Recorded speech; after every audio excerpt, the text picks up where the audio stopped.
La santé à présent avec la grippe, la fameuse grippe qui continue sa progression. Une trentaine d'établissements scolaires sont toujours fermés à titre de prévention et de précaution.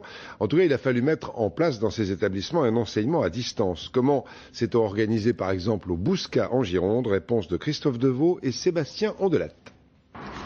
Des couloirs déserts, des salles de classe vides. Au collège du Bouscat, seul résonne le bruit des claviers d'ordinateur. Réunis dans la salle informatique, les professeurs mettent en ligne des devoirs et des exercices. Les élèves les reçoivent instantanément et peuvent communiquer avec leurs professeurs grâce à une messagerie. C'est vraiment une façon de travailler qui est intéressante, qui ne remplace pas les cours, parce qu'il n'y a pas de socialisation, il n'y a pas d'interaction, c'est plus lent, mais c'est quand même, vu les conditions de l'épidémie, c'est quand même intéressant. Moi, je me pose des questions effectivement sur le nombre d'élèves qui vont réellement travailler, qui vont réellement rendre des dossiers.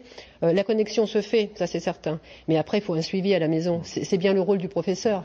Et souvent, c'est aux parents que revient ce rôle. Dans la famille Granger, on tente de se dégager du temps la journée pour encadrer le travail de Maya ou de Romain. Travailler à la maison pour des collégiens est difficile. Il faut résister à la tentation d'allumer la télé ou la console de jeu.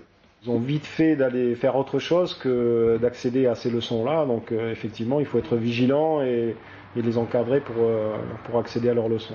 Forcément, c'est pas comme en cours, on est obligé d'y aller tous les matins, on fait 8h, 5h. Là-dessus, on va y passer 2 heures par jour. Élève sérieuse et assidue, Manon est seule à la maison toute la journée. Même si elle travaille avec la télé allumée, elle se force à terminer ses devoirs et n'hésite pas à envoyer des messages à ses professeurs quand elle a besoin d'une précision. Là, moi, j'attends une réponse de l'un de mes profs et je l'ai toujours pas et ça fait 2 jours. Donc ça attend. En attendant, je fais les autres matières. Il faudra attendre jeudi matin et la réouverture du collège pour faire un point sur cette initiative.